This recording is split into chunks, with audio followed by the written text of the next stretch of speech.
Warm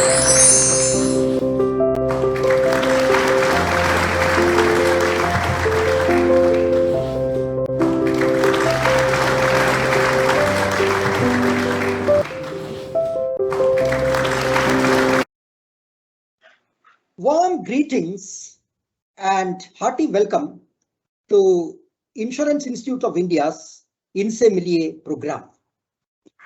Our guest today is a person who has done much to shape the insurance industry in this country. Mr. Nilesh Sate, who has almost 4 decades of experience in banking and insurance, is a rank-holding postgraduate from Nagpur University. He joined LIC of India as a direct recruit officer in the early 80s after a stint of about 5 years in banking. He rose up to become zonal manager heading its northern zone and later the CEO of its LIC Nomura asset management company. In 2015, he was appointed as a member life of the IRDA, and he not only held that post for 4 years, but also headed the IT administration HR segments of IRDA. And also he headed some of the other non-life and other sections for a couple of months. He has been an advisor to the National Highway Authority of India Limited and recently has published a book, Never Give Up. Thank you, sir, for being a part of this program today. Mr. Sate, I would like to start by asking, as you know, this is the year of the pandemic, and 2021 is also the first year, I would say, of a new decade and perhaps a new era also. As a practitioner of insurance industry and also as a regulator, what would you say are one or two of the principal concerns facing the industry today? Yeah, right question asked, Shashi. Initially, I should thank you for giving my more than elaborate introduction. As far as pandemic is concerned, it's an event of once in 100 years. So nobody was prepared. Insurance companies were not prepared. The agents were not prepared. IT infrastructure was not ready. But then I must compliment and congratulate the insurance industry as a whole that they quickly understood that this is not going to end quickly and we have to prepare ourselves with a view that it will continue for a longer period of time. As a result of which, within a couple of days, the IT infrastructure was put in place. Could you just imagine when we go to a branch of insurance company, there are 100 employees who are working from one center. But because now the employees are not able to reach office, but they were to be allowed to work from their residence, it is as good as opening 100 offices for the company, because the infrastructure will have to be provided to each of these residents of these employees. How difficult it is. But with all care taken, because in insurance, one of the most important things is data security. There should not be a compromise on data security. But I must compliment that up till now, there has not been a single instance which has been reported that the data security concerns have been breached. So hats off to the IT teams of insurance companies that they quickly adjusted to this changed environment. This is, we call it as new normal. And probably this new normal is likely to continue even for a couple of years more. There is a possibility that the agents may not be in a position to visit the residence of the clients going forward. They will have to interact only from mobile and Gmail, that is emails and all that. So they have adjusted themselves very quickly. From regulatory perspective, the first thing that regulator did is extending the grace period by 30 days. You know that policy lapses if premium is not paid within days of grace. But since the offices were closed, the regulator realized that how people can pay the premium. So the first thing that the regulator did was allowing them to pay premium late by a month. And through any of the options which were available for payment of premium. This resulted in less lapsation of policies, because otherwise huge number of policies would have lapsed. And you know, since it is coverage of risk on life, at the time of revival, probably the customers have to undergo through medicals, and how difficult it is to visit hospitals during these days. So a very positive step which was taken by the regulator immediately was advising insurance companies to extend their days of grace by one more month. Second initiative which was taken was, although in some of the policies of general insurance as well as some of the life insurance as well, the pandemic had specific exclusion. The regulator directed the insurance companies that the deaths due to pandemic should be covered, even if you have got exclusions.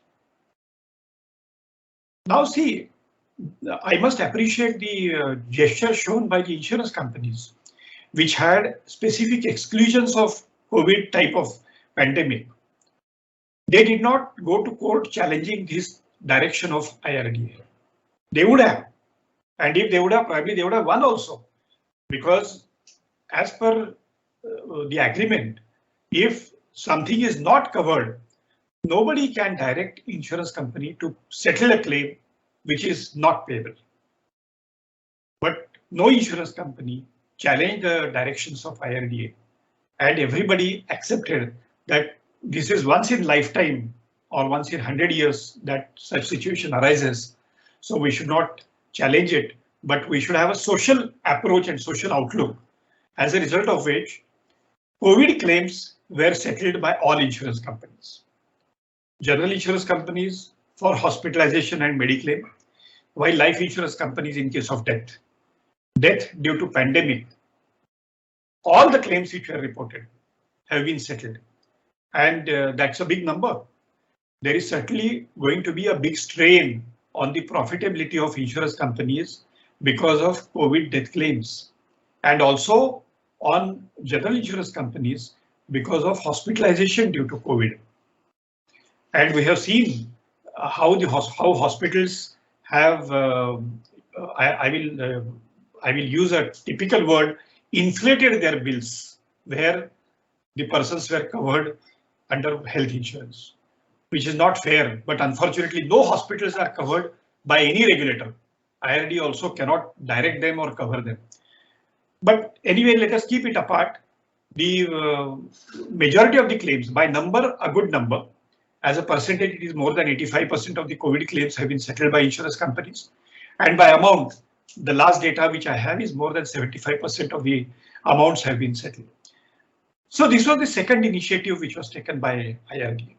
The third most important is it directed all general insurance companies to come out with a standardized product which will cover COVID with some initial period of coverage being excluded, but thereafter everybody who has a policy and unfortunately he impacts with COVID and gets hospitalized, then the policy covers that. And it was, it received a response very well. All insurance companies came out with such type of product, COVID cover. And that was another initiative which was taken by IRDA. So as a regulator, in my opinion, we should compliment the insurance regulator for taking quick initiatives and the insurance companies for responding to them positively.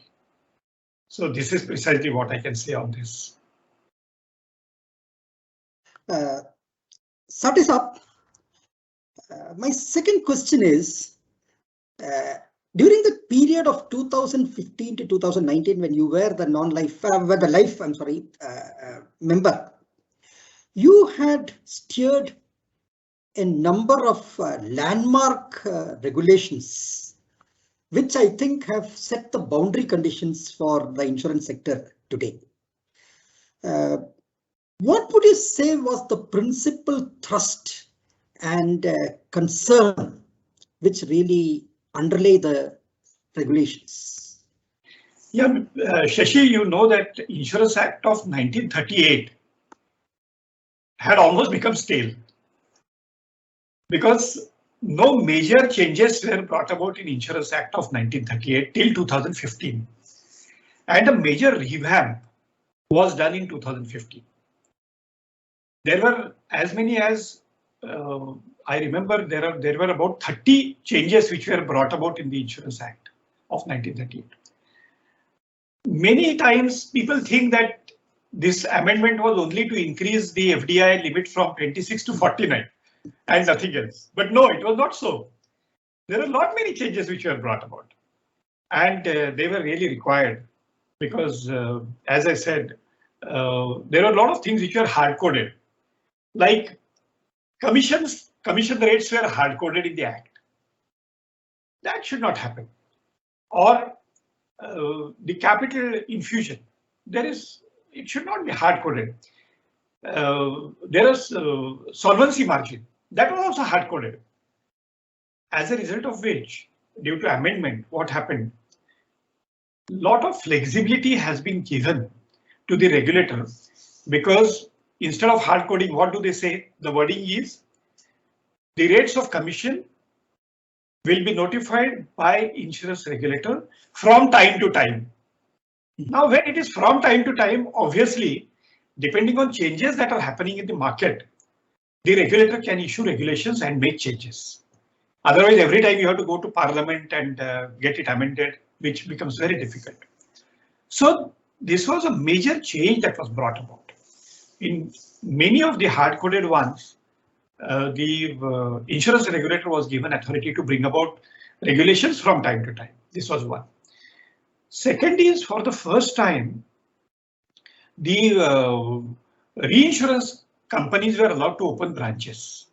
Now, that was also a landmark decision of the Parliament to allow it, because reinsurance companies are 100% owned by foreign promoters.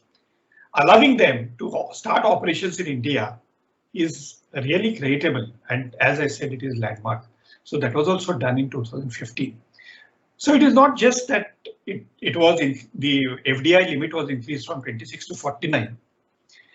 But again, one more thing which was done, which that time the foreign promoters were not quite happy with, was rules of the game were changed in 2015 when FDI limit was increased from 26 to 49%. What was that? It was mentioned that the control of insurance companies will continue to be with the Indian partner. Even if the insurance company's FDI limit may go up to 49. Now see, this was not there when it was 26. When it was 26%, the management and control could have been with the foreign partner. But the rule was changed because probably government thought that the Indian partners, the promoters, should strengthen themselves and should take this business forward and should not just leave it at the hands of the foreign promoters or foreign partners, which was a good decision. But initially there was some resistance.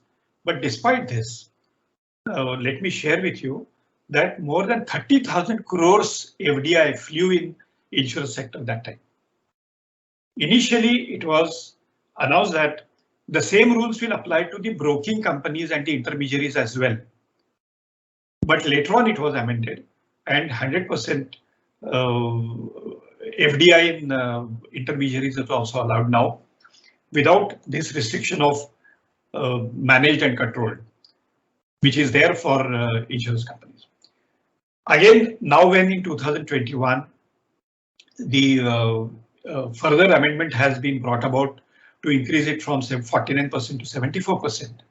Obviously, when there is a major holding of a foreign partner, he will not like the Indian partners to have management and control of the company. So that has been amended.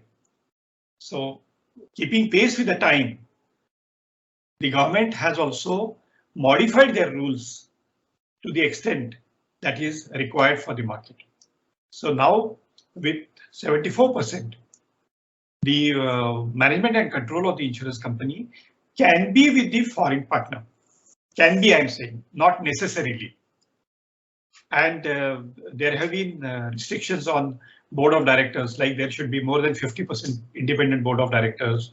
If the CEO is not of Indian national, then more than 50% of the board has to be from Indian residents, so on and so forth. Some restrictions have been put. The advantage for me joining IRDA in 2015 was that when the amendments to the Insurance Act happened, it was at right time that I joined there. Secondly, in addition to the life department which I was heading, I was in charge of legal department as well.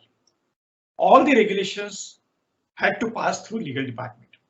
So that gave me an insight of whatever changes were required to be made in the regulations, and that actually helped me to benefit myself.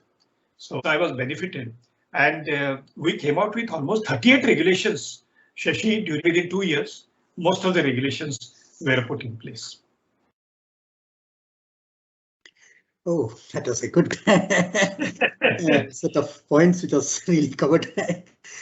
Okay, I think you have been a veteran of this industry for so many years now. What would you give as a word of advice to a message, I would say, to the vast number of our members who are young aspirants to a career in the insurance industry today? Yeah, the first is more and more professionals are entering this field now. Earlier, the educational qualification was not the criteria. Earlier means I am talking of pre-2000 era, before IRDA came into existence. We have seen in LIC also there were a couple of agents who were just matriculates or not even matriculates. They were doing good business, but they were not even matriculates. Now with increase in qualification, it was prescribed by IRDA that the minimum passing should be 12th for agents in city and town areas, and minimum 10th in Mofussil areas or rural areas. Initially, the exam was conducted by IRDA, but later on it was found that it is not, benefiting anybody. So now this has been outsourced, and exam is conducted not by insurance companies. Exam is conducted by NSCIT, and it is 100% perfect way of conducting exam, I will say. No copying is there.